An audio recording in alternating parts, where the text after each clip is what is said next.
ئازان و خۆشەویستان ئەمڕۆتان شاد بووم کاتتان باش جاریشکە لەگەڵ ئێوەی ئازیزین خۆم و شەماڵ عەلیم و هاوڕێم ڕەحمان حسێنزادە بۆ پێشکەشکردنی بەرنامەیەکی تری ڕووداوەکانی هەفتە. ئەمڕۆ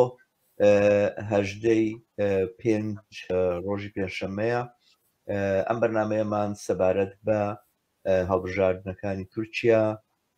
مایەپوچی، دیموکراسی و لێکەوتەکردنێتی. ئەم کاتت باش ڕەحمان، ومێدوارم ڕۆژێکی باشت ببێتە ئێستا. شەماڵجانم کاتێک تۆش باش. سڵاوم هەیە بۆ بینەران و بیسەرانی بەرنامەکەمان، فەرموون. زۆر چاکە. بەرحاڵ ئەم بەرنامەیە وەک لە سەرەتایەوە بڵێم کە تۆمار کراوە، ڕاستەوخۆ پێشکەش ناکرێ و زیندوو نییە، بەڵام سەعات 9 بە کاتی کوردستان ڕۆژی پێنجشەممە هەژدەی پێنج پێشکەش بە ئێوەی ئازی دەکرێت. بەر لەوەی بچینە ناو باسەکانمانەوە، خوازیارم لە هاوڕێیانە کە تا ئێستا و کاریان نەکردووە کەناڵی هیوا لەسەر یوتیوب سەبسکرایب بکەن، بە دۆست و ئاشنایانی خۆتانی بناسێنن. بەڵێ ئەم بەرنامەیە وەک لە ناونیشانەکەشیا دیارە و باسم کرد سەبارەت بە هەڵبژاردنەکانی تورکیایە کە بەڕاستی ڕووداوێکی گەورەی میدیایی بوو لە ئاستی دنیا، نەکتەنها لە ئاستی ناوچەکەی ئێمەیە، کە دیارە کاریگەریەکان و لێکەوتەکانی ئەم ڕووداوە لە ناوچەی ئێمەیە زۆر زیاترە لە ئاستی دنیا. بەڵام دیارە بەو دۆخەوە کە دنیای ئەمڕۆ هەیەی بەو شەڕ و کێشەیەوە کە بەربینی بە ئەوروپا گرتووە بۆ قەیرانە هەمەلایەنەوە کە سەرمایه‌داری تایە ئەژی، هەڵبژاردنێکی لەم بابەتە یاخود کێشەیەکی سیاسی لەو جۆرەی کە لە تورکیا هەیە کاریگەریەکی زۆر هەمەلایەنە پەیاکە. ئەوەی کە بۆ ئێمە گرنگە و وەک ناونیشانەکەش باسمان کردووە ئەوەیە کە ئەم هەڵبژاردنە چیمان پێڵە لەسەر دیموکراسی و چیمان بۆ ڕوونەکاتەوە لەسەر ماهیەتی ئەم سیستەمە لە ئەمڕۆی دنیاە و بە تایبەتیش لە ناوچەکەی ئێمەیە لە خۆرهەڵاتی ناوەڕاستە و بۆ هەرێمی کوردستان بۆ نمونە، بۆ کوردستانی ئێران بۆ نمونە، لە کوردستانی تورکیا، لە سووریا، کاریگەری لێکەوتەکانی ئەمە چییە بێ وەکولەن خۆرهەڵاتی ناوەڕاست بەو دەوڵەتانەوەی کە کوردستانەکانی دابەشکراوە چ کاریگەریەک لەمە وەرەگرن و چ دەرس و ئەزمونێکیشی تایە بۆ نمونە جوڵانەوەی ژنژیان ئازادی یا و دۆخە شۆڕجێڕانی کە لە ئێرانە هەیە. سەبارەت بەم بابەتانەوە، سەبارەت بەم مەسەلانە ئێمە ئەمڕۆ قسە و باسەکەین، گفتوگۆ و دیالۆژیەکە لە نێوان من و هاوڕێ ڕەحمانە. وەڵام من بەم پێشەچیە ئیکتیفاکەم ئێستا پێم خۆشە ڕەحمان لە سەرەتا تۆ نەزەری خۆت بڵێ هەڵبژاردنەکانی تورکیا لەسەر دیموکراسی چی پێوتی؟ لەسەر دیموکراسی ئەوەی پێوتین کە تۆ لە تایتڵی باسەکەیە دەهناوە مایەپوچی بەڕاستی دیموکراسی نیشاندا، بۆ معنایە ئەوڵەن دیموکراسی هەر ئەوەیە، یعنی ئەوەی کە زۆر لایەن زۆر کەس بە تایبەت لە وڵاتانی ئستبدادی وەکو بە دەرەجەیەک خودی تورکیا هێشتا ئستبدادیە، خودی ئۆردۆغان لەم دەورەی 20 ساڵی کە دەسەڵاتی بەدەستەوە هەرچی هاتووە استبدادی تر عملی کردووە، هەرچەند وەکو مەسەلەن جمهوری ئیسلامی نییە، وەکو چودانم عێراقی دەورەی سەدام حوسێنی و ئەوانە لەم شوێنانە چونکە ئستبدادێکی زۆر تند هەیە. مەسەلەن ئەم دموکراسی کە لە وڵاتانی ڕۆژاوایی نمونە بەرچاوەکەی عاقبەت لە بریتانیا هەیە، لە ئاڵمانە، لە وڵاتانی ئسکاندیناویە عاقبەت بۆتە پلاتفۆرم و پرۆگرامێک کە بەدەست زۆر لایەن، زۆر جەریانات، زۆر ئەحزاب لە وڵاتانی لای ئێمە کە بیگرن بەدەستەوە کە گوایە ئاوات و ئامانجی بەشەر و ئینسانەکانەوەیە بە دموکراسی بگەن. لەی دموکراسی لە باشترین شکڵەکەیە لە ئسکاندیناویە و ئەوە من و تۆ لەوێ ژیانی تێکەین و هەر لە وڵاتی سوێدا بینین، هەر لەم وڵاتانەدا ئەلا ڕەغمی پێشکەوتوویان، ئەلا ڕەغمی زۆر مافی کۆمەڵایەتی بەڕسمێن ناسراوە، بەڵام بۆ کۆمەڵانی بەرینی خەڵک پێبەشی و مەحرومیەتێکی زۆریش وجودی هەیە. اتفاقاً هەر لە هەڵبژاردنەکانی هەر ئەم وڵاتانە و کە بە ئستانداردێکی باڵاش بەڕێوەچێ بەڕاستی ئەوەی پێڵین ئیرادەی جەماوەر لە خوارەوە نوێنەرایەتی بکرێ هیچ وەخت نەکراوە. جا با بگەڕێنەوە سەر نمونونەکەی تورکیە. تورکیەش کە بڵێ ئەڵان بە تۆری واقعی ئەوەی پێڵەن بە شێوەی دموکراسی من پێنابێ فەرقێکی ئەجایب بین ئەم انتخاباتی لە تورکیە کرا لەگەڵ انتخاباتی 2 ساڵ لەوە پێشی کە لە ئەمریکا کرا و بینی جۆ بایدن و ترامپ و تفاوتێکی ئەساسی نەبوو خۆ بۆ معنایە ڕێگری لە کەس لە هیچ لایەن لە هیچ تاکە نەکرا کە تۆ ناتوانی خۆت کاندید بکەیت کە تۆ ناتوانی لە پرۆسەی انتخاباتە هەتا خۆت بژێر بکەیت. بەڵام نهایەتەن ئەوەی ئەبینین تورکیا وڵاتێکی گەورە خۆیان ئەڵە نزیک بە 30 حزب و لایەن لەم هەڵبژاردنەیە بەشداریان کردووە. نهایەتەن دێتەوە سەر دوو دانە ئالتەرناتیو و دوو ئالتەرناتیوەش نهایەتەن لە دوو کەسا خۆی بەرجەستا کاتەوە. یعنی کۆمەلگایەکی زیاتر لە 80 ملیۆنی عاقبەت لە بەرابەر ئەم هەڵبژاردنە قرارەکە ئەرێ ئۆردۆغانت دەوێ یا کەماڵ کلیچ ئۆغڵوە هەر لە نظر من هەردووکیان بەدن یا مثلەن ئێمە بۆ هەڵبژاردنەکانی مثلەن لە جمهوری ئیسلامی مشاهدە ئاڵێن هەڵبژاردەیەکی خراپ و خراپترە نێنە بەردەم خەڵک. لێرە خراپ و خراپتر نییە هەردووکیان خراپن لەوێ نەچ هەروایە دەنەسە منزورمە بینی ئۆردۆغانێکی کە 20 ساڵ دەسەڵاتی بەدەستەوە بووە بەم گوتاری هەم مەسەبیەکەی هەم ملیگەرایەنەکەی و هەموو کەس دیاردەکان دێنێتە بەرچاوەڵە بابە ئەو کۆمەلگای بەرەو دواوە بردووە. ئەگەر 7 ساڵی ئەوەڵی دەسەڵاتی بەلەحاظی ئابووری بازەکارێکی کرد بازە ئاڵوگۆڕە پێکات پیانەوەی بازە ئیسلاحێک پێکات ئەلان ئەوەشی لە دەست چووە هەر ئێستا کۆمەلگای تورکیا نقمی ئەگەر نەڵێن ئەزمەی اقتصادی بەڵام ئەوەی ئێمە پێڵێن ڕکودی اقتصادیە ئەرزشی لیرەکەی لە خوارەوە زۆر لێکەوتەی دیکەی ئابووری دەی بەلحاظی قانون و موازین و دواکەوتوی مەسەبی لەم 20 ساڵەدا هەرچی هاتووە گوتاری مەسەبی و سونیگەری و گەڕانەوە بۆ ئیمپراتۆری عوسمانی بەرەساسی مەسەب و ئەمانەی زیاد کردووە. نەسڵی تازەی ئەو کۆمەلگایە ئەناڵێنێ بەدەست ئەوەی ئۆردۆغان لەم 20 ساڵی هێنا ئەو گوتاری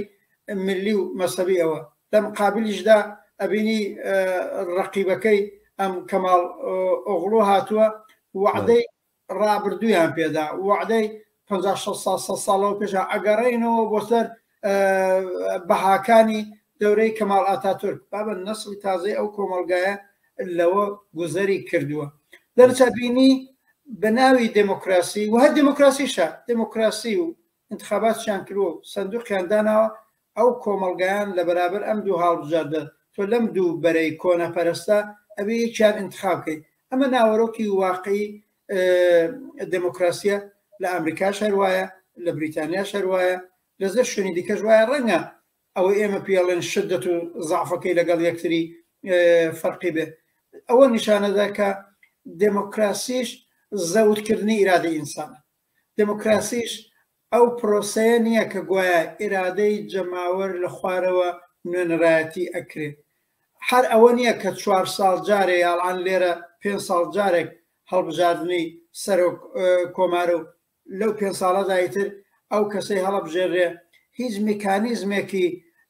کۆنتڕۆڵکردنی مانگ بە مانگێک حتا وجودیان نییە بڵێم بابەت و ئەم کارت کرد حتا لەگەڵ وعدەکانی خۆت ناتوە. هەر ئەوە نییە بەڵکە ئەوەیە ئەبینین کە بەرحاڵ کۆمەلگایەکی کە خۆیان هەڵان زیاتر لە 60 ملیۆن کەس حەقی دەنگدانی بووە بەڕاستی ئیرادیان زەوت کراوە ئەوەی پیاڵێن نوێنەرانی واقعی خۆیان انتخاب ناکەن. تە تەماشاکە هەر لەنێو ئەم ئێتلافانەی کە لە تورکیە بووە ئێتلافێک بووە بە نێوی وابزانم کار و ئازادی هەر چیە بێ عقبەت بە هەر زمانە بێ قسەی خەڵکی هەژاری کردووە قسەی خەڵکی فەقیری کردووە قسەی بەشی مەحرومی ئەو کۆمەلگایی کردووە. هیچ جێگایەکی جدی لەم هەڵبژاردنە بەدەست نێناوە و نەی بیستمە دو سێ نادەم سێ چوار کەسێک لە پارلەمانتاریان هەیە. بەڵام تۆ بینی کۆمەڵانی بەرینی خەڵکی تورکیا لە کرێکاریەوە لە زەحمەت کێشیەوە لە خەڵکی مەحرومیەوە لە ژنانیەوە لە لاوانیەوە بەشێکیان چوونە تا پشتەری ئەم ئێتلافی ئازادی یا کار ئازادیە بەڵام بەحاڵ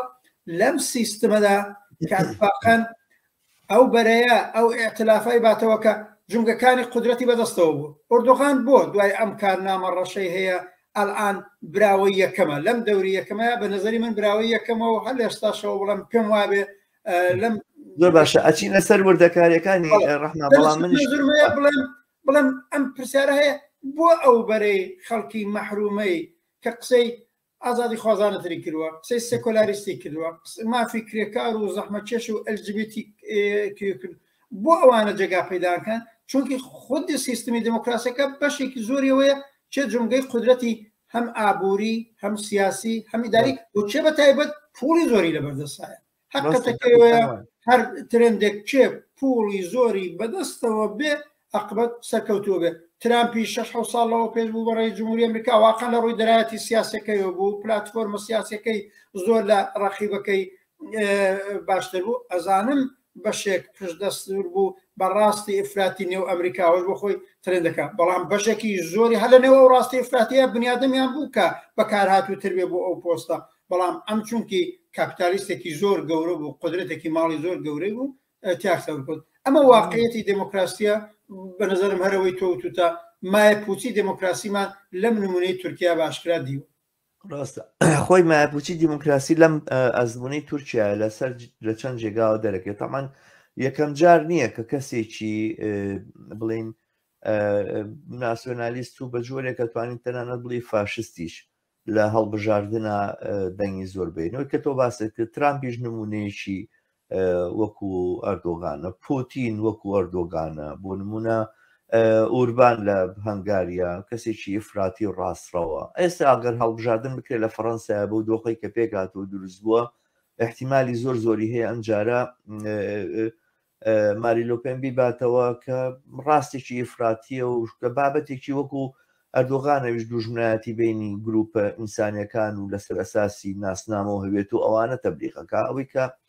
ئەردۆغان چەند وەخت کردوێتی ئەمەی کە لە تورکیا ڕوویدا نموزەجێک و نمونەیەکی ئەو پرۆسەیە کە پێوتە پرۆسی دیموکراسی لە ئاستی دنیاە ینی ڕۆژگارێک گەیانوت کە گوایە کە هتلەر لە ڕێگای هەڵبژاردنەوە هاتە سەرکار لە ڕێگای دیموکراسی هتلەروی مۆسۆلینی هەردووچیان لە ڕێگای دیموکراسیەوەی دەسەڵاتیان کردیانوت ئەمە بە هەندێک خەلەلی دیموکراسی ئەمە عیلاجەکەین و چاشەکەین و کارێکەکەین کە پاراستنی مافەکانی ئینسان و ئەوانە بەشێکی دیموکراسی لیبرالیە ئەمە ڕێگە دائەخا لە بەردەم ئیستیبداد و دیکتاتۆر و کەسانێک کە قەتڵ و ئامەکەن و لەسەر ئەساسی هەویەت و ناسنامە ئەوانە دوژمناتی گروپی ئینسانەکەن کە ڕێگان ببێتەوە لە دیموکراسیا جێگان هەبێت بەڵام ئەوە ئەبینین کە لە واقعا ئەوەی کە ڕێگەی گرتبوو لە بەرامبەر ئەوەیە ئەو چاکسازیانەی ناوخودی دیموکراسی و مافەکانی مرۆڤ و ئەوانە نەبوو وجودێک و هەژمونیەکی چەپ و سۆشیالیستەکانی دنیا بوو لە ساحەی سیاسیە کە ململانەی دنیای کردووە بینی ململانەی دوو مۆدێلی دیاریکرا و لانی کەمیشیان کە سۆڤێت بوو بە درۆژ وایە بە ناڕاستیش وایە ئیدعای یەکسانیە کرد دیعای مافە ئابوووریەکان و مافە ڕەفاهیەکانی خەڵکیە کردووەوانەوە لە بەرامبەرە سەرمایهداری ناچار بوون هەرچی زیاتر و زۆرتر نموزەجەکەی خۆیان جوانتر بکەن و لە بڵێن نادەی ئێوە ئێمە ئەو یەکسانی و بەرابەریە ئیقتصادیەمانە بەڵام لە ڕووی ئازادی سیاسیەکانەوە نموزەجێکی نەتوانین سەرکەوتوتر بین لە رووسیا ئەمڕۆ ئەو دۆخە نەماوە سەرمایهداری خەریکە بە زمانی حقیقەتی خۆی ئەدوێ سەرمایهداری لەسەردا سەری دنیاە ئەوەی کە کردوێتی بە دوانە و جمک لەگەڵ دیموکراسیە بەڕاستی خەباتێک بۆ کە لە بەرامبەریا کراوە ئەژینا سەرمایهداری خۆی لە جەوهری خۆیان بە معنای ژێرپێنانی مافەکانی ئینسانە ژێرپێنانی ئینسانیەتی ئینسانە و سەرکوتە و بڵێن چەپاندنی ئینسانە لە هەموو جونگەکانی ژیانە لەوانەشە لە بواری سیاسی ئەوەی کە دیموکراسی مۆدیلێکە فەرز بۆ بەسەر کاپیتالیزمان نابێت بوامان لێ بکا کە پێمان وابێ ئەو جۆرە هەڵبژاردنە و جۆرە ڕعایەتکردنی مافەکانی مرۆڤ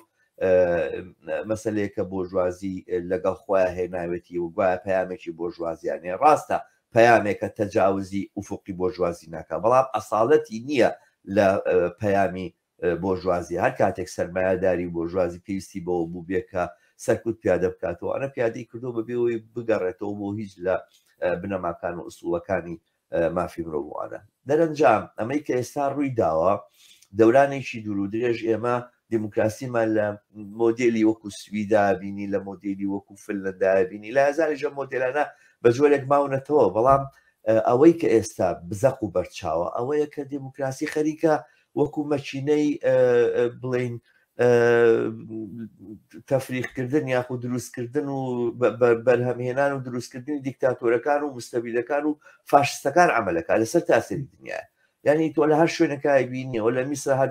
دیموکراسیت پیاداکرێت و هەڵبژارد نەکرێت لە ئیسرائیلە هەر دیموکراسیەتە پیاداکرێت و هەڵبژارد نەکرێت نەتەنیاهوی لێ دەرەچێت لە تورکیایە ئەوە ئەردۆغان دەرەچێت لە رووسیا باسمان کرد پۆتینە لە هەنگاریا ئوربانە لە هەرچی شوێنێکی دنیاە کە هەڵبژارد نەکرێتەوەمانە ئەم نموزەژانە دروستەکە ئەمە نیشانێدا کە ئەم سیستەمە چیتر ناتوانێت تعبیر لە خواستەکان و ئاواتەکانی خەڵکە بەڵام ئەوەی تایبەتە بە تورکیا بەڕاستی ئەمە زۆر زیاتر وایە یعنی ئەوەی کە فەزیحەتێکی وەکێ لەو تورکیا ڕوئەیە لە ئاستی دنیاە بە هەڵبژاردنێکی دیموکراسیانە ئەزانێ خۆی لە خۆیان نیشانەی ئەوەیە کە نەک ئێمەمانان خودی سەرمایهداریش خۆی دیموکراسیەتەکەی وەکو جاران هەڵناسەنگێنێ ئەجینا لە جێگایەکە ئەم هەموو جۆرنالیستە لە زیندانە خەڵک ناتوانێت لە بەرامبەر ئەردۆغانە قسەیەکی بەرزونزم کاتوانە خێرا بە تۆمەتی ئێهانەتی سەر و کۆمار زیندانیە کرێ ئەم سەرۆک حیزبانە مەسەلەن بۆ نمونە تۆ باست کرد کەس ڕێگە لە کەس ناگرێ بڕاتە هەڵبژاردنەوە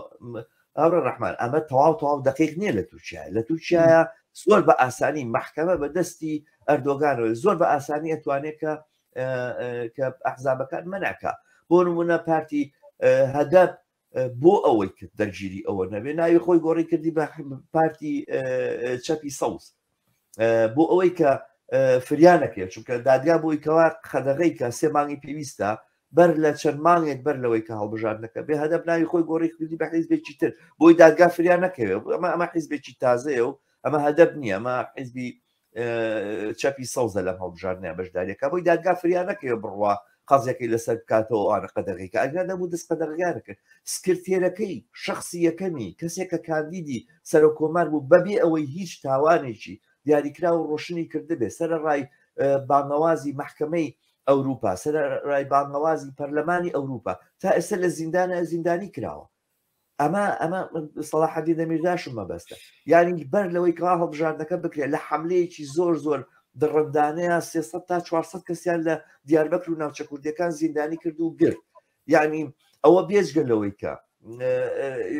ئەوەی کە تۆ باست کرد ئەم فرتوفێڵانەی کە ئەنجامی داوە یعنی فرتوفێڵەکانی بکە بەو لاوە کە شتێکی ئاساییە لە دیموکراسیە بەڵام ئەم سەرکوتە ئەم دەمداخستنە ئەمە یعنی تۆ من تورکی کەمێک گەزانمەوەوانە بۆ متابعکردنی ئەخبارەکانی تورکیا ئەڕۆشتم قەناتەکانی تورکیا متابعکرد یەکدانە قەنات نەبوو کە پەیایکە منە و ڕۆژانە کە وجە نەزەرێکی تر عکس کاتەوە دواتر برادێک ئاگاداری کردمەوە کە قەناتێکی بەناوی قەناتی خەڵک ئەمە عیدی بەرەی ئەو لایە هی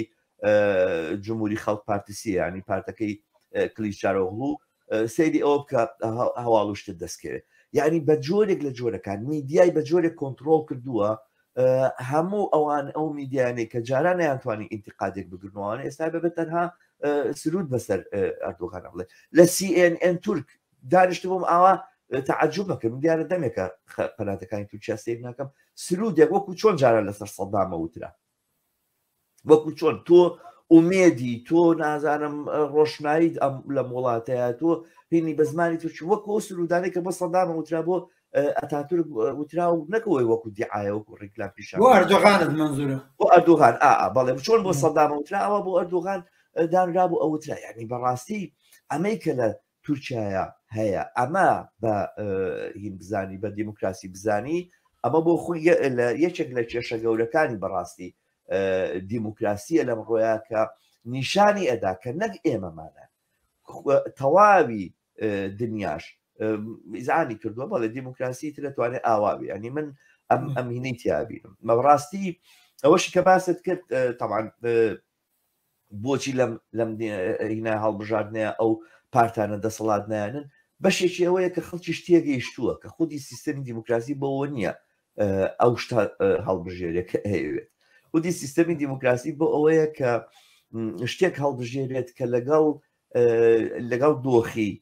ئابووری و سیاسیە کارێ بکاتەوەوانە کە ئەم دۆخە هێندەی تر نەشێوێ یعنی بەڕاستی ئەمە ژاتنا لە ژێر چەقۆی هەڕەشەی تێکدانی دۆخەکە لەلایەن ئیسلامیەکانی سەر بە ئەردۆغانەوە ئەنجام درراوە هەموو کەس لە تووشیاوە ئەزانێ ئەردۆغان ئەوەی کە بە ڕووکار نیشانی ئەدا و حیزبێکە و پارتێکە و ئەوانە لە بنەوە ئەنواع و ئەشکال عەسابات و ئەنواع و ئەشکال باندی تیرۆریستی دروست کردووە کە نمونونەکەی داعشە داعش دروستکراوی دامکراوی تورکیا لەناو خودی تورکیای ئەمانە هەن هەموو کەسەوە ئەزانێ ئەگەر ئەردۆغان لەم هەڵبژاردنەیە دەنگی نەهێنایە و نەی بردایەتەوە تورکیا ئەشێوە ناوچە مەسەلەن بوومە لەرزە لێدراوەکان حقەتی هینەکە منتیقەکە ئەوە بوو ئایا کەسێک هەڵبژێرین کە بێت و لە کاتی بوومە لەرزەکەیە بڵێن مەسئولێتی هیچ شتێکی نیشانەدا و هیچ قەول و قەرارێکی پێ نەداوین یا کەسێک هەڵبژێن کە قەول و قەرارێکی داوە بەیانێت توانین یەخەی بگرین خەڵکەوەیان هەڵبژار کە قەول و قەراری داوە ئەگەر ناتەسەورەکە ئەو بوو خەڵک بەڕق ئەڕوا لە هەڵبژاردنەکە بەشداریە کات و تەنگی نابە ئەردۆغانەدا حقەتەکە بوو خەڵک پراگماتیستانە بیری کردەوە ئەمە لانی کەم بوومە لەرزەکە لە کاتی ئەوە ڕوویداوە 20 ساڵە ئەو دەسەڵاتدارە ناتوانێت بڵێ من مەسئولین بەرامبەر بەبوو بە ڕووداوی کە ڕوویداوە کلیشدارۆ بوو بێڵێ خەتای خۆتان بوو دەمتاندا بە ئەردۆغان بڕۆن بیخۆن بێگومان خەڵکی هەژار و کەم دەرامەت و ماڵوێران و ئەوانە ئەزانن کە هەردوو ئەمانە لەو دوورن هەردوو ئەمانە نوێنەری فاشیزمن هەردوو ئەمانیانی کلیشدارۆغلو نوێنەری فاشیزمە بۆکوەوەی کە ئەردۆغان نوێنەری فاشیزمە نوێنەری چینی باڵادەستی سەرەوەی نوێنەری دەوڵەمەنەکانە نوێنەری ئەوانەیە کە لە خوێنی خەڵک دەوڵەمەند بوون لەبەرەوە نەخێر ئەردۆغان هەڵبژێرین کە 20 ساڵە حکمی ئەمینەی کردووە ئەم بەڵاو موسیبەتەکە بەسەر ئێمە هاتۆ بەشێک ئەوە توانێت تەحملی مەسئولیەتەکەی بکە قەولی داوە وعدی داوە کە چارەسەریکەنا ئەو بێڵینەوە لە جێگەی خۆی باشترە جگە لەوەش کۆمەلگای تورکیا لە بە سووریایی بوو نەترسێ لە بە لیبیایی بوو نەترسێ لە بە یەمەن بوون ئەترسێ لەبەرەوەی ئەو قودرەتەی کە ئەردۆغان هەیەی بۆ تێکدان و ئەوانە زۆر قودرەتێکی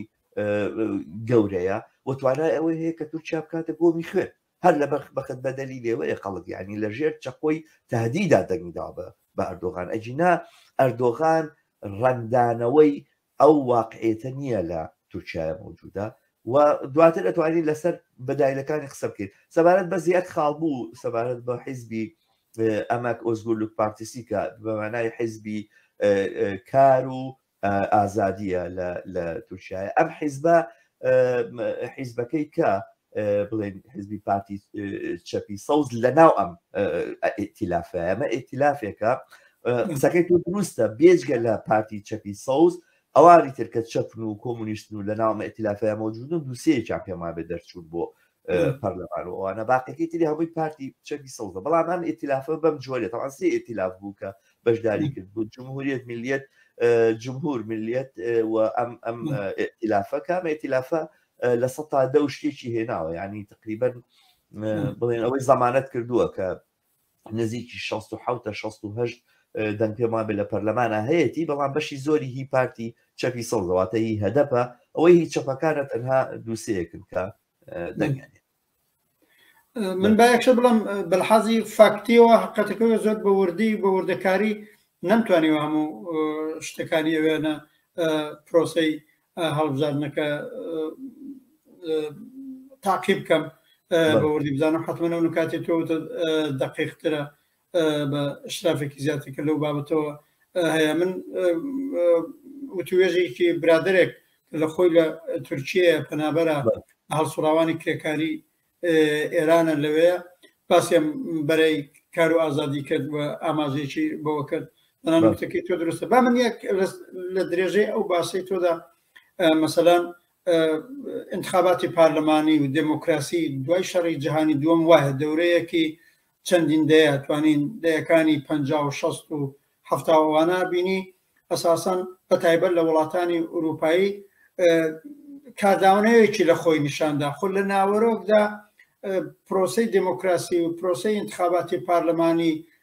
56 ساڵەوە پێش بووە چ سیستم و چ کار کردێ بۆ لەگەڵ ئەمە ئێستا زۆر نەگۆڕاوە ئەوەی گۆڕاوە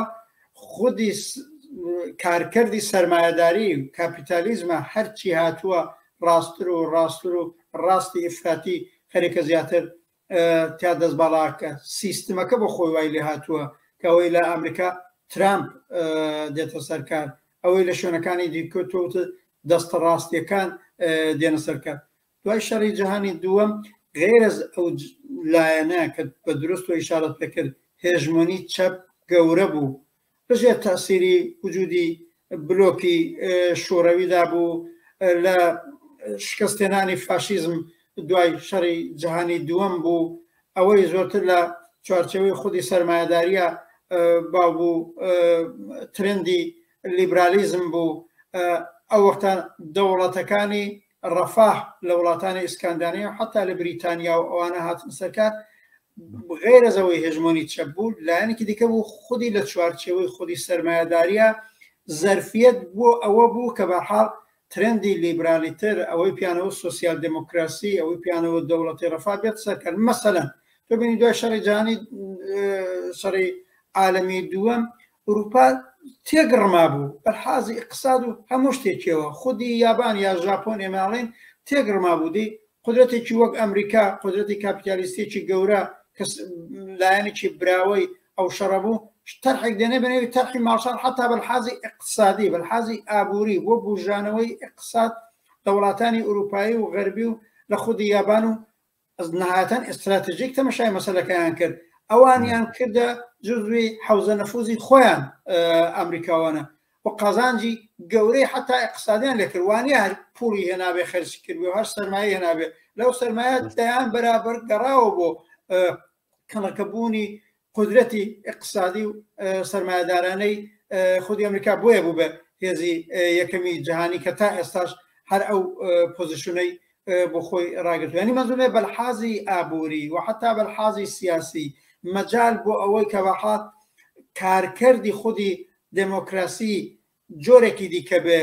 لە نێویدا مەسەلەن سۆسیال دموکراتەکان بۆ چەندین دەیە مەیدانی ئیبرازی وجودیان بێ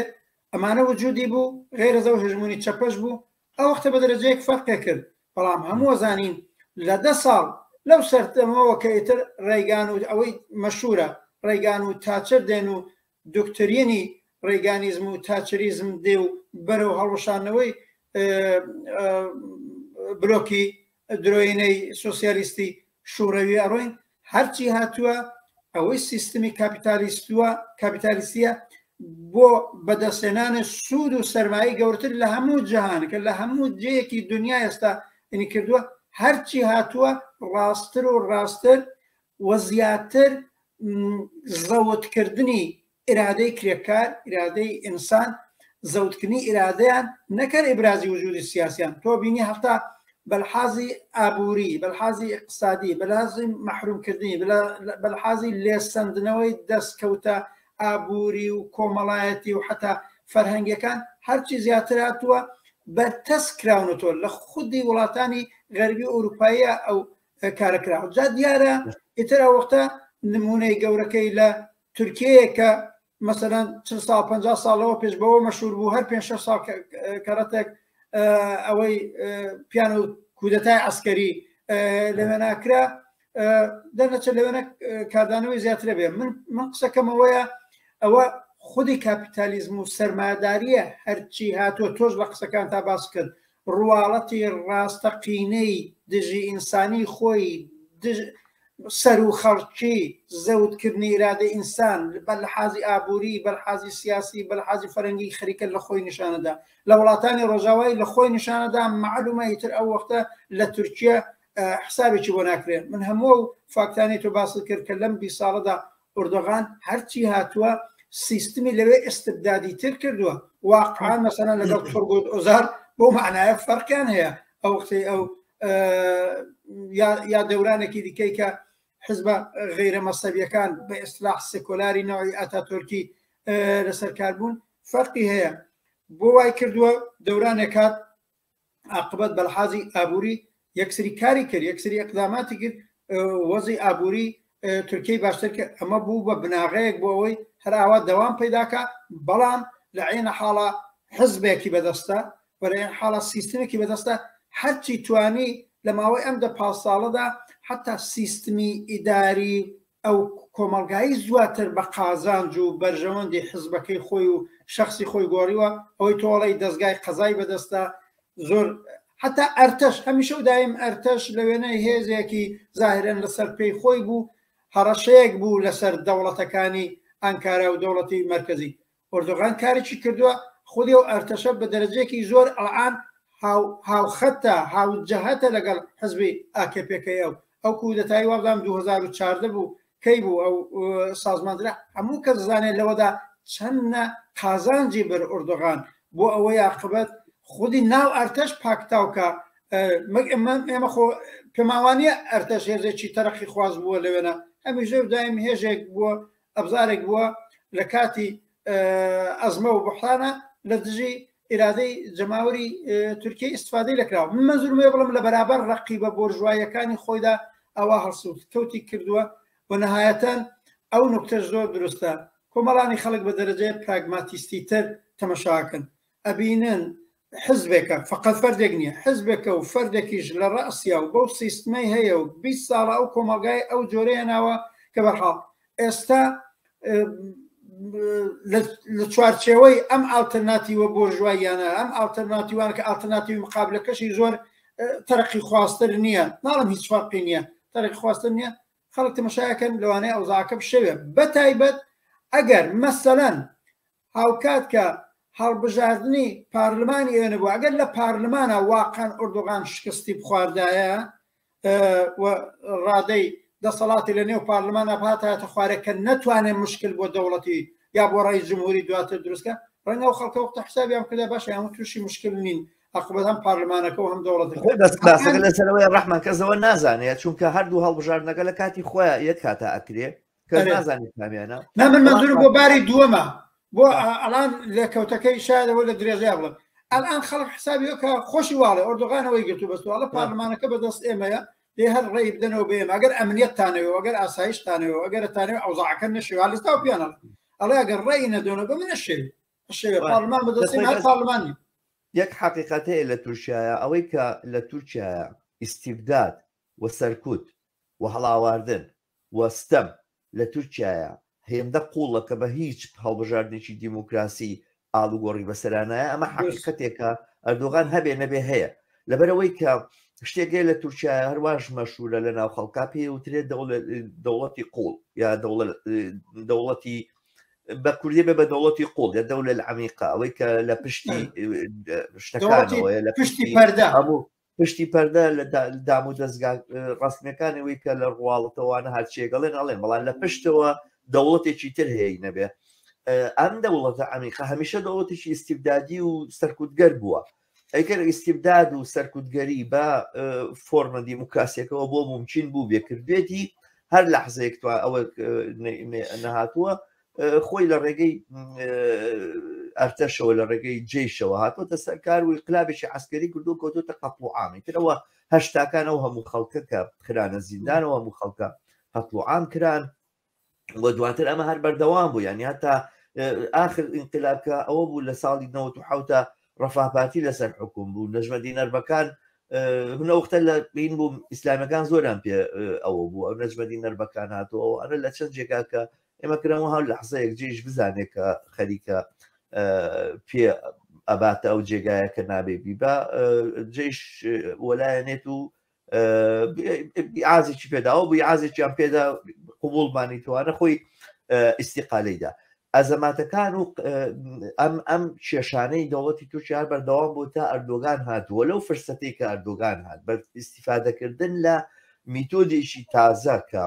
چاو دەوڵەتی ڕەفاه هاتەنها لەسەر ئوسوڵ ئەوانە کاری ناکرد لەسەر سەرمایهداریش کارێک کردووانە سەرمایهداریشی هێنا کە ئیتر دەسەلەن ڕیباخۆری و ئەم بابەتانە و کاری بانق و ئەمانە کێشە نەبێتیایە ئەم نوع سەرمایه‌دارێکە هەم بتوانێت ببێ بە دۆستی غەرب و هەم بتوانێت ئەو ناسنامە ئیسلامیش احتیفاظ بێەوە کە ئەوە نەساڵە ئەمەی کرد. بەڵام دوای ئەوە لەگەڵ ئەو ڕۆژەی کە خەریک بوو دەرگیری قەیرانە بوو بەما بێ 2011 یا 2012 بوو من سەوارت بەمە نووسینەکەم نووسی کە پێشبینیکارانی تورکیا پێشبینیانەکە کەەوەی تر خەریکە قەیرانە قومێ لە 2013 دەست پێکە لە تورکیایە قەیرانەکە دەرەکەوێەوە هینێک بوو بڵێن جۆرێک خاڵبوونەوە لە ئابووریا ڕوویدا بوو هەرو کاتە ئیتر ئەو تەوەقعات دیار بوو ئەمەریشۆم خەڵکانی تریش باسییانەکە کە ئیتر ئەم شاری عەسەلەی بینی ئیسلامیزم و ئەو جۆرە فۆرمە دیموکراسی بە کۆتایی پێهات ئەم مانگی هەنگوینی کۆتایی پێهاتی ترەکەوێتە سەرەوەی کە ئەردۆگان چیتر زیاتر و زیاتر ناسنامە ناسیۆنالیستی و ئیسلامەکەی خۆی زەخ کاتەوە باسی وە بکاکە ئەوەی کە پیانە و پێوترا مۆزی خارجی ئێسەکە بووە بە داودۆغڵ بووە بە ڕەقیبی ئەو وەختە وەزیر خارجی بوو سیاسەتی چار هەبوو بە ناوی سفر مشکلە یعنی تەسفیرکردنی هەموو مشکلەکانی تورکیا لە ناوچەی خۆرهەڵاتی ناوەڕاست و لە دنیای ئەومانە تەمان ئەمە گۆڕابەوەی کە نا ئەم جارێتی کێشە لەگەڵ یۆنانە دەستی پێکردەوە کێشە لەگەڵ دراوسەکانە دەستی پێکردەوە قسە لەسەر مەوازەی بەحری ئیجە و ئەمانە هاتە پێشەوە کە ئینە وە پەروپۆ هاویشتنی ئەردۆغان و دەوڵەتی تورکیا بۆی کە ببێتەوە بە دەوڵەتی عوسمانی کورد ئەم حلما ئەم خەونە دووبارە ژێنرایەوە لەو لاشەوە ئەو مانگی هەنوینەی کە لەگەڵ گوایە لەسەر مەسەلەی کورد و لەگەڵ پەکەکە ئۆمانیا خەریک بوو بەرەو پێشە چوورۆمانەمە کۆتایی پێهات ئەو حقیقەتە باسکەی دەستە زۆرێک لە لایەنگرانی پەکەکە خۆیان زۆر بە دوژمنکارێکی ئەردۆغانە زانوانە بە بڕای بەشێک لەوەی کە توانی ئەردۆغان دەسەڵات بگرێتەوە ڕۆژانە ببێ بە سابت بێ لە تورکیایە و دامە بۆ پشتیوانێ بوو کە ناوەندەکانی پەکەکە پێیاندا ئەمە حقیقەتێکە ناچینە سەرەوەی کە ئەردۆغان چەندێک دوژمنکاری بۆ سەمی کردووە لە کوردووانەوە حقیقەتێک هەموو کەسەی زانێ بەڵام ئەوەش ڕاستیەکە کە ئەگەر بە پشتیوانی پەکەکە وەخت کودی ئۆجاران نەبووە لە زیندانەوە ئەردۆغان نەیەتوانی ئەو کارەکە کردی ئەو چەند ساڵە بیکردایە و بیباتە پێشەوە بەحاڵەمانە و ڕاستیانن ئەوەی کە ئێستا لە تورکیا ئەیبینین ینی باز لەسەر مۆزوعی هەڵبژاردن کە خەڵک لە ترسا لە ترسی ئەوەی کە چی ڕوو ئەدا لە داهاتووە نەک لەو بابەتانەوە کە کێشە دروستەکە بۆ حاکمێتوانە خودی ئەوەی کە ئەم کەسەکە بەم شێوازە هاتو دەسەڵاتی گوردە دەسەڵات بەرنادا یعنی بەڕاستی ئەوەی کە تۆ وەزیر داخلیەکەی ئەردۆغان لە کاتی ئینتیخابات و هەڵبژاردنە بە ڕەقیبەکانی ئەمانە جاسووسی غەربن و ئەمانە پەیامی دەوڵەتە غەربیەکان و ئیمپریالیستەکانیان هێناوە و ئەیانەوێت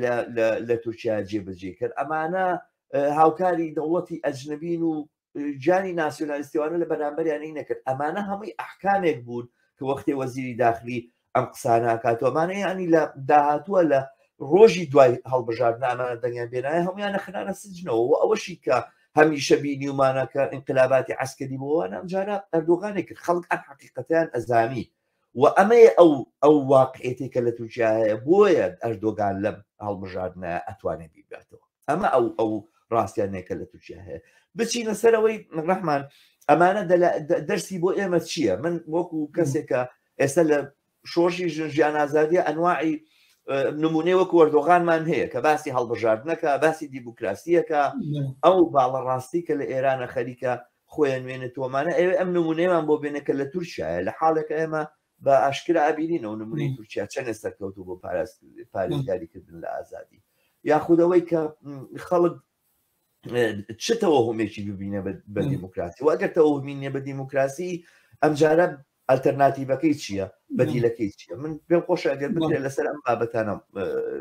قسەکارمان درێژە پێ منیش پێم باشە لەسەر ئەم دەرسەکانی و هەم ئەوەی خۆشە نووسیوتە لەسەر لێککەوتەکانی لەنێوخۆی تورکیا لەسەر ئاستی منتەقەکە زیاتر قسە بکەین یەکەمین دەرسێکەرەوەیە کە تۆش ئەڵان تەرکیزت کرد بۆ بینەر و بیسەری ئێمە کە بە زمانی کوردیە کوردستانی ئێران لە کوردستانی عێراق لە هەر کوێکە لێمانە بیستن ئەم بەیت و بالۆرەی کە زۆرێک لە ئیدۆلۆگەکانی دەمودەستگای چینی باڵادەست لە ئێران لە کوردستانی ئێران لە کوردستانی عێراق بۆ دموکراسی لێدەن و گویا مشکلەکەوەیە ئەبێ کۆمەڵانی خەڵک بزانن ئەوە نموزجێکە ئەوە نمونەیەکە لە دموکراسی لە تورکیا دیمانەوە حاسبەکەشی ئۆردۆغان و درێژەی حکوومەتی ئۆردۆغانە کاگە لەسەر لێکەوتەکانی قسە بکەین معنای عملیەکەی بۆ خەڵک لە تورکیە چییە ویا کێشە و ناکۆچەکان لە ئاستی ناوچە و منتەقەیە چۆن درێژە پەیداکە هەتا بەڕاستی لەکەوتەی لە سەتی جەهانی هەیە چونکی تورکیا جزوی ناتۆی و هەڵسوکەوتەکەی هەروە هەڵسوکەوتێکی ناوچەی و لۆکالی نییە دەنەچە ئەوڵین دەرسی ئەوەیە کە ئەم تەبلیغاتە ئەم پرۆپاگاندا کە گوایە لە کاناڵی دموکراسیەوە کۆمەڵانی خەڵک کۆمەڵانی خوارەوەی کۆمەلگا گویا بە مافیانەگەن بە حەقیانەگەن ئەوەی سابت کرد قسەی ئێمەی کۆمۆنیستەکانی سابت کرد کە بەڕاستی ئەمە تەبلیغاتێکی بێبنەمایە بێبناغەیە هەر لەو کوردستانی عێراقا لە دوای ڕوخانی سەدام حوسێنەوە چەندین دەورە هەڵبژاردن بووە انتخابات بووە ئەڵان ڕەنگە یەکێک وڵە نابا بەهینەکەی تورکیا ئێستا ڕێک و پێکتر بوو ڕەنگە دەرەجێک شووا بێ بەڵام لە ناوەڕۆکدا هەر یەک بوون ئەوڵین دەرس ئەوەیە دموکراسی و انتخاباتی 4 ساڵ 5 ساڵ یەکجاری ئەوان جێگایەک نییە وەسیلەیەک نییە ئەبزارێک نییە ئیرادەی جەماوەر نوێنەرایەتی بکرێت ئاتەرناتیڤەکەی چییە لە درێژایە توانین قسەی لەسەر بکەین بەشێکی دیکە ئەویژەوەیە لە نێو چوارچەوەی ئەم دموکراسیە ئەم ڕەقیب تراشی و ئەم ئالتەرناتیوانەی کە هەر لە چوارچەوەی جەریاناتی سەرمایەداری و کاپیتالیستیا بێ یەکیان تۆسکاڵە نەرمتر یەکێ تۆسکاڵێت تونتر نەهایەتەن ئەو خواست و ویستەی کاڵان لە دەرونی کۆمەڵانی خەڵکی تورکیەشدا هەیە و لە شوێنەکانی دیکەشدا هەیە نوێنەرایەتی ناکرێن دەرنەچابێ بیر لە ڕێحەل و ڕێگاچارە و ئالتەرناتیوی دیکە لەو بابەتەوە بکرێتەوە من پێم وابێ بەشێک لە دەرسی پێڵین لێکەوتەی پێڵین ئەویژەوەیە بە هەڵبژاردنەوەی دووبارەی AKP و خودی ئۆردۆغان هەموو ئەو کێشانەی تا ئێستا بەلحازی ئابووری بەلحازی سیاسی بەلحازی فەرهەنگی لەنێو خودی تورکیان بووە ئەلاڕەغمی هەر وعدەیەک ئێتلافەکەی ئۆردۆغاندا بێ بە نازرم بە چارەسەر ناکرێت بە چارەسەر نەکراوی ئەمێنێتەوە من پێم وابێ هەرچی زەرفێتێک کە ئۆردۆغان بووی حتا بەلحازی ئابووری لە ڕابردووا کردوێتی کردی لە ساڵانی پێشوا کردی لە 2 ساڵی کە ئاهات بەرەو ئەم انتخاباتە ئەنە هەڵبژاردنە ئەویش بیکە و ئاخرین زەرفێت و توانای ئەو دەنەچابینی هەر لەم 2-3 ساڵەدایە ئەوەی پێڵەن ڕکودی اقتصادی ئەوەی پاشگەزبوونەوەی زیاتری ئابووریە لە تورکیەدا من ئێستا نێوی نانێم ئەزمە حقەتەکەوە ئەزمە بۆ خۆی خستەتایەکی دیکەی هەیە ڕەنگە بەرەو ئەوەش بڕوە ئەمە درێژە پەیداکردە نەچە ئەوەی ئەبینرێ ڕاستەکەی بەلحازی ئابووریەوە بە تایبەت مەینەتیەکانی بۆ سەر چینی کرێکاری تورکیە بۆ سەر خەڵکی زەحمەتکێش ئازادی خوازی هەر ئیدامە پێداکە ئەم خسلەتی ئیستبدادی کە تۆ ئیشارەت پێکرد بەنظرم تونترە بێتەوە من پێم وابێ ئۆردۆغانێک کە ئەڵان دەسەڵاتەکەی تازا بێتەوە من پێم وابێ درێژەیەدا حتا بەرابەر بەم ڕقیبانەی کە لەم هەڵبژاردنەیە لە بەرابەریان ڕاوەستاون و ئومێدیان بۆ بۆ سەرەکەون و قسەیان تونتر بۆەوە من پێم وابێ زۆر کارەکە لە بەرابەرەوەوانە هەر لە بەرابەرە و حزبانەی بەرابەریە هەرەوەی ئەتلافانەی بەرابەریە جەنگ چونکە ئەو قسەی تۆش دروستە باس کرد چونکی خودی سیستمی کاپیتالیستی خەریکە ڕزایەتەدا بابا بەشێک لەم وڵاتانە لەم شوێنانە ئەم خسلەتی ئیستبدادیان هەیە بێ لەگەڵی بسازێن بۆ لەگەڵ عەرەبستان سازاون بۆ لەگەڵ زۆرە لە شوێنەکانی دیکەش کە هەر لە خودی ئەوە تۆ نمونونەکە لەگەڵ دەستە ڕاستیەکانی نێو خۆیان سازێن و ئەم سیستمە دەی بۆ لەگەڵ ئۆردۆغانیش مەجبورن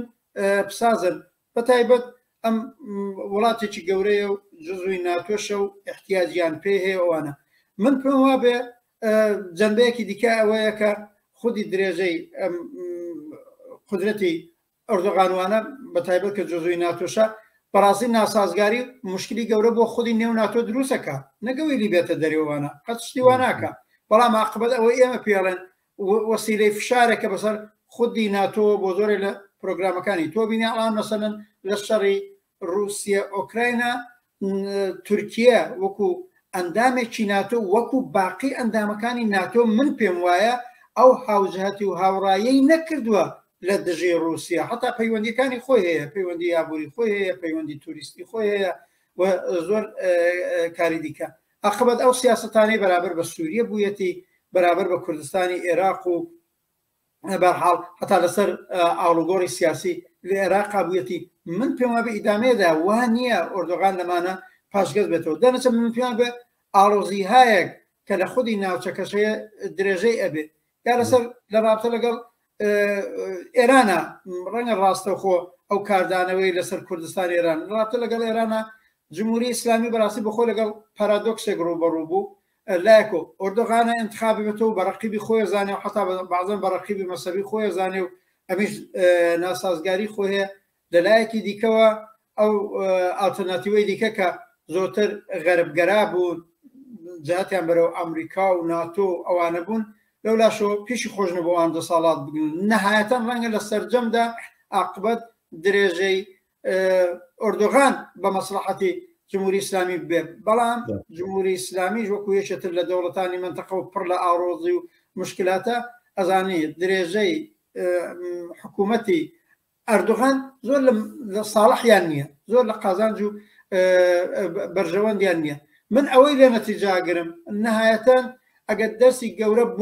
بۆ خەڵک لە ئێران بێ بۆ خەڵک لە کوردستانی ئێران و لە عێراق و ئەوە بێ جارێکی دیکە ئەم نمونەیە نیشانمانەدا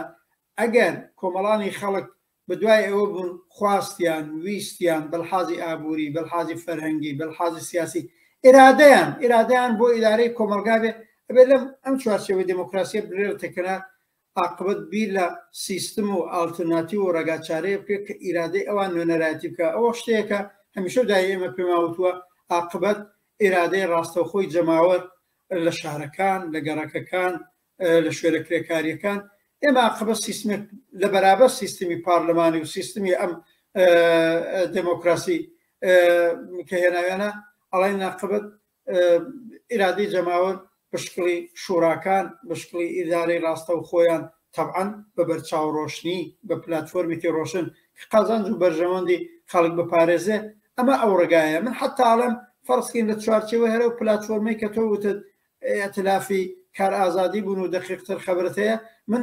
بەڕاستی پلتفۆرمەکانم نەمەجالم بۆ نەخوێندومەتەوە یا حتا من بە زمانی کوردی فارسی حەدیقل من نەمدیوە کە بتوانم بخوێنمەوە حتما بە زمانەکانی دیکەوە من تەردیدم لەوە نییە زۆر قسەی باش زۆر ویستی باش زۆر وعدی باشیان دابێت بەڵام لە چوارچێوەی دموکراسی بۆیان جێبەجێ نابێت مەگەرەوەی عاقبەت جەماوەر ئەوە وشار بێتەوە هەر لەو تورکیا لە خوارەوە لە گەڕک و لە شار و لەو شوێنانەی کۆمەڵانی خەڵک دەستیان بە یەکەکە و ئەتوانیان ئیرادەی خۆیان ڕاستەوخۆ لە تەریقی شوراکانەوە بە پلتفۆرمێکی حتا وەکو ئەوان بێنەتە سەرکار بەڵێەوە ئەوەی ئێمە پێڵێن ئاڵوگۆڕێک یا باشبوونێک بە ژیان و ئایندەی کۆمەڵانی خەڵکەوە بێ با من بەوە تەواویکەم فەرزکەین هەرەمەی من و تۆ کە چەند جار قسەمان لەسەر کردووە 4-5 مانگ لەوە پێش لە ئێران 20 نەهاد و ڕێکخراوی جەماوەری و سنفی پلتفۆرمێکی لانی کەمیان دەربڕیوە لێگەرەوە سبێنێ هەر لە کۆمەلگای ئێرانە بسپێرێ بە پرۆسەی هەڵبژاردن و دموکراسی بۆیان جێبەجێ نابێت ئەوە هەروە خۆشیان لە بەندێکە ئەگەر بەڵام مەدی شۆڕژێڕی لە کۆمەلگای ئێران بڕاتە ئەو جێگایی کە ئەوەی ئیسماعیلی بەخشی ناوێ گوتی ئەبێ ئیدارەی شۆراییمان بێ و شوراکان بن ئەگەر شوراکان پلتفۆرمێکی لانی کەمی ئاوا بگرن بەدەستەوە بەڕاستی ئاڵوگۆڕێکی زۆر جدی بۆ ژیانی ئابووری و سیاسی و فەرهەنگی ئەو کۆمەلگای بێ من ئەم دەرسانەیە بێ لێوەربگرین و حتما دیارە زۆر لایەن دیکە هەیە تۆش زۆر باشە من هەر لە ئیدامەی ئەو قسانەیە ڕەحمانەوە بڵێم ئەزانی چۆن ئێمە بانان چەپەکان هەمیشە لە بەردەمی پرسیاری لەم بابەتانەیە کە ئایا بەشدارێکی لە دیموکراسی باشە یا چی بکەین یا چ میتۆدێک هەڵبژێرین هەمیشە دوو قوتبێکی ئاوا دروست بووە یا ئەوە تا ئەچین لە هەڵبژاردنەکانە بەشداریەکەین و لە ڕێگەی هەڵبژاردنەکان و سندوقی دەنگدان و سندوقی هەڵبژاردنەوە ئەگەین بە دەسەڵاتوانە یاخود نەخێر ئەبێ شێوازی شۆڕژگێڕانە و خەباتی چەکدارانە ئەوانە بەڕێ بخەین و ینی بە جۆرێک دوو قوتوێکی لەم بابەتانە دروست بووە کە گەر ئێستا ئێمەمانان ڕەنگە بڵێن دیموکراسی فلاسی کردووە جۆگرێکی بڵێ دەیجا حەل چییە بڕێن چەکەڵگرین و شەڕکەین یا لە ڕێگەی ینی وەگەوەی کە ئیتر لەم نێوانەیە نێوانێکی تر نەبێ میتۆدێکی تر نەبێ بڕای من ئێمە لەم عسرەیەوە دەمێکە دیارە ئەمە لە ناو ڕوتی ئێمەوە بیر و بۆ چوونی ئێمە هەیە کە ئێمە هاوکات لەگەڵ ئەوەی کە ئەم پرۆسە دیموکراسیە کە پێوتری هەڵبژاردن و ئەوانە لە هەر جێگایەکە ئیمکانی ئەوەی تیاوێت کە بتوانین دەنگی خۆمانی لێوە بگەێنین و پەیامی خۆمانی لێوە بگەینوانە بەشداری تیاکەین بەڵام هیچ کاتێک ئەمە بە پرۆسی ئاڵوگۆڕی واقعی لە کۆمەلگایە نابینین و ئەمڕۆ ڕۆژ بە ڕۆژ زیاتر معلومە بێ نەک تەنها ئاڵوگۆڕێکی ڕیشەی لە کۆمەلگایە بەدیهێنانی ئازادی و یەکسانی ئەوانە تەنانەت بۆ بەدیهێنانی ئیسلاحاتێکی زۆر کەمیش لەناو ئەم سیستەمەیە ئەمە ئیتر کارساز نییە ینی جاران تۆ توانی بیر بکەیتەوە کە بڵێ مەسەرەن پارتی فلان لە پارتی فلان بێتە سەرکارەوەوانە ممکنە مەجموعی ئیسلاحات کە ئێستا ئێمەمانان من خوب کە لە سویدا چم بەشداریەکەم لە هەڵبژاردنەوە بەشداری ژەکەمەوە لە سەڵتەکەش مەدەم بۆ ئەوەم نییە کە حیزبێک بێت ئاوات و ئامانجەکانی خەڵک جێبەجێ بکە یاخود ئیسلاحاتێک و ڕیفۆرمێک لە دۆخەکە بکە بۆ ئەوەمە کە دۆخەکە خراپتر نەبێت چونکە ئەمڕۆ هەڵبژاردنە دیموکراسیەکان بوونەتە میتۆدی خراپترکردنی دۆخەکانەوەی کە پێوترا ڕیفۆرم جاران ئێستا هەر پێ و جێ ڕیفۆرم بەڵام ڕیفۆرمە بە ئاراستەی کەمکردنەوەی مافەکان و ئازادیەکانە بەڵام لەم نێوەیە ئەوەی کە ئەتوانێت بەدیل و ئەلتەرناتیڤ بێ بۆ چەپەکان بەڕاستی بۆ ئێران وایە بۆ عێراق و بۆ کوردستان وایە بۆ تورکیاژە بێ وابێ ئەو پارتانەوە حزابانەی کە دێن لەم هەڵبژاردنەیە بەشداریەکەن و ئەبینن خەڵک دووبارە دوو دانە بەدیان داناوە ئەو بەدانە هەر کامێکیان هەڵەبژێرنەوەوانە بۆ خەڵک دوژمنایەتی کردنیشی ئاشکرای ئازادەکان و مافەکان و سەرەتایی تری بۆ خەڵکی کوردستانی تووشیا بەڕاستی هاتنی هەڵیشدارۆڕۆ دژایەتیکردنی کەرامەتیشیانە نەک هەر تەنها ئازادیەکانەوەوانە قیژدارۆغڵ بەشێکە لەو ڕەوتەی کە بە ئاتاتورکیزم ناسراوەکە ئاتاتورکیزم ئەساسەن بە قسەکردنی بە زمانی کوردی کردبوو بە جەریمە و تاوان لە تورکیا لەبەرەوە ئەمە ئینەک ناگۆڕە بەڵام ئەم ئەحزابانە کە من دیارە ناڵێم ناوێ بەشداری هەڵبژاردنەکان بکرێەوەش موقفێک و هەڵوێستێکی زۆر ئیفراتیە کە نازانی بۆچی بەشداری بکرێ ینی ئەوەی کە ئێمە تەحریمی هەڵبژاردنەکان بکەین هەمیشە و دایم بایکۆتی هەڵبژاردنەکان بکەین لە خۆیان کارێکی ئاسانە و هیچ زەحمەت و ئەوانەی نییە بەڵام هیچ بەرهەمێکی نییە ممکنە جارێک لە جارەکان تەحریم معنایە بێ بەڵام تەحریمی هەڵبژاردنەکان و مقاطعی هەڵبژاردنەکان هەمیشە ئیتر خۆ ناتوانێت سیاسەتێکی دروست بێت تا سەر ئەبێ ڕێگایەک دۆزیتەوە بەڵام لە پەنا ئەوەیە ئەوەی کە گرنگ و مهمە ئەوەی کە بایەخی هەیە کە ئێمە لە بەرچاوی بگرین ئەوەیە کە مایەتی وجودی فعالیەتی سیاسی لە چوارچێوەی هەڵبژاردن و سندوقی هەڵبژاردن ئەوانەیە خولاسە نەبێتەوە و ئەساسەن نەکەرەوە خولاسە نەبێتەوە ئەمە وەکو یەکێک لە مناسباتە سیاسەکەکان بزانێت ئەحزابەکان ئەتوانن بەرنامەکانی خۆیان عرضکەن ئەژینا فعالیەتی واقعی و حەقیقی لەناو کۆمەلگایە لەو بڵین قوشبنووس و چوو بازنە پچکۆلانانەیە ئەنجامە درێتوانە کە خەڵک ژیانی ئاسایی خوانی تاکەن لە گەڕەکەکانە لە کارگەکانە لەو شوێنایە کە خەڵک ڕۆژانە ئەژی لەوەیە ئەتوانی ئەو سیاسەتە شۆڕژێرانەیە مانا بکەیتەوە و معنایەک بە ئیرادەی خەڵک ببەخشی و ئەمە ئەتوانێت لە پرۆسەیەکی درێژماوەیە بتوانێت زەمینە سازی ئەوە بکە کە تۆ ئەو وەختە پێویست بێ بۆمچینام دەسەڵاتە لابری دەسەڵاتێکی تر بێنیتە سەرکار و بتوانێت تەواوی کۆمەڵگە ئاڵوگۆڕ پێبێنی و تەواوی سیستەمەکە بگۆڕی ئەوەی کە ئێستا پێویستە بۆ سیاستمانە بکرێتەوە سیاست لە نظر چەپەکان و کۆمونیستەکانەوە نا ئەو خەباتە چەکدارێت جیڤاریستیەیە کە تۆ ئیتر چەک هەڵبگریت و لا شوێنێک سەربازێکی ئەم ڕژێمەتبینی هەدەفێکی مەشروع بێ لە ناوی بەریت و ئەمە معناکردنی سیاسەتی شۆڕژێرانە بێ نەبەشداریکردنی هەڵبژاردنەکان و چاوەڕوانمانەوە 4 ساڵ یا 5 ساڵ جارێک بۆ بەکارهێنانی کاغەزێکە معلومە خەڵک لە ئەو پەڕی ترس و وەحشەتە ئەڕوا ئەو کارە ئەنجامەدا و هیچ کاتێک ناتوانێت تعبیر لە ئیرادی خۆی بکە نە ئەوەیانە نە ئەوەیانە سیاست لە دەرەوەی ئەم سیستەمە و لە دەرەوەی ئەو چوارچێوە تعریف کراوانەی تا ئێستا هەیە ئەتوانێت بڕاتە پێشەوە خەبات و کاری ئاڵ و گۆڕبەخشی چەپەکان و کۆمونیستەکانە بێ بچێتە ئەو جێگانەی کە خەڵک لەگەڵ مشکلاتی ژیانی ڕۆژانەیانە بەرەوڕوون ئەمە تەنانەت بۆ شوێنێکی وەکو سویدیش ڕاستە جایەوەی کە بۆ تورکیا یاخود بۆ کوردستانی ئێمە لە هەرێمی کوردستان ڕاستێ. شتێکی تر کەماوەتەوە ئەوەیە ئەگەر ناسیۆنالیستەکانی کوردستان ئەبێ هەمیشە نموزەجی فیدرالیزمی کوردستانیان بدەینەوە بەسەر و چاوە پێیان بڵێن ئەم فیدرالیزمە چۆن نتوانێت ببێ بە هینێک مریشتێکە هێلکەی ئاڵتونی تەنها بۆ سەرمایهداران و دەوڵەمەندەکانی ئەم سیستەما ئەم کۆمەلگایە ئەکاوە فەقر و هەژاری و بەدبەختی بۆ باقێکی تێبیدێنێتە پێشەوە. هەروە پێویستمان بەوەیە بۆ کۆمەلگای ئێرانیش بۆ ئەو لیبراڵانە بۆ ئەو دیموکراتی خوازانەی کە خەریکە قسە لەسەر دیموکراسیەکەن نموزەجی تورکیان بدەینەوە بە چاوە بڵێن ئەوەی ئەتانەوێت ئێوە لە ئێرانە بۆ خەڵکی ئێرانی بێنن ئەو نموزەجەیەکە ئێمە لە تورکیایی ئەمە یەکە ئێواتانەوێت دروستی بکەن بۆ ئێران ئەمە یەکە خەڵک ئەتوانێت دەرگیری بێ و لە تۆڕەکانی کێشە و گرفتەکان و مەینەتەکانیا بە ئاڵێەوە نەتوانێت دەرەتانێک پێکە ئەمەیەتانەوێت ئێوە بیکەن بە ئایندەی ئەم جوڵان و ئەم شۆشە کە خەیاڵتان خاوەوە چەپەکان و کۆمونیستەکان ڕێگەیەوەتان پێ. من فرسەتێکی زۆر کەم ماوە ئازانم منیش تەنیا چەند خاڵت تاکید بکەم لە درێژەی ئەم قسەی تۆیە مەسەلەن ئەڵان پێم وایە بێ بە نەتیجەی ئەم هەڵبژاردنەی تورکیە و ئەوەی حکوومەتی ئۆردۆغان ئیدام پەیداکات دەوڵەتی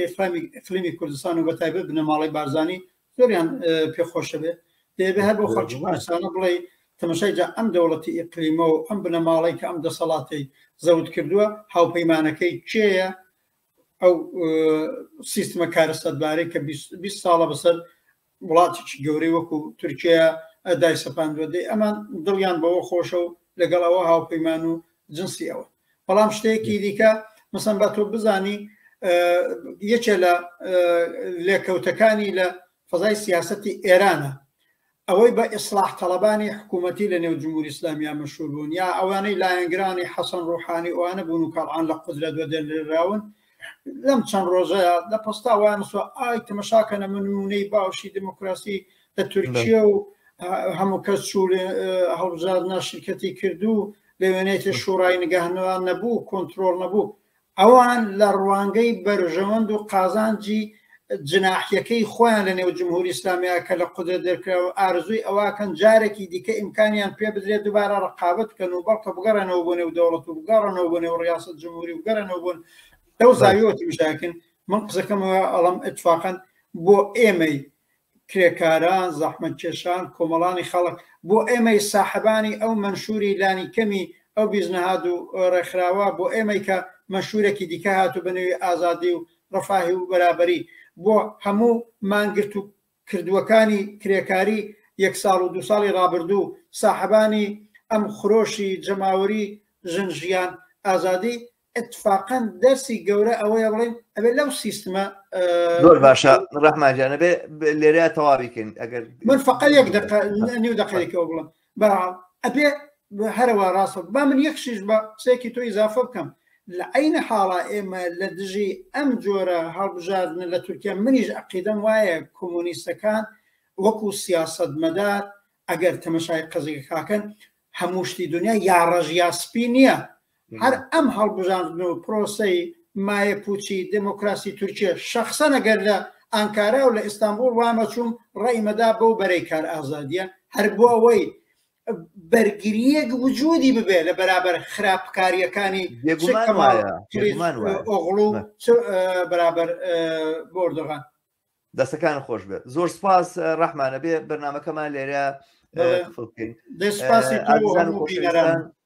بەم جۆرە هاتینە کۆتایی بەردامەی ئەم هەفتەیەشمان تا هەفتەیەکی تر بە شادی و کامەرانیتان ئەسپێ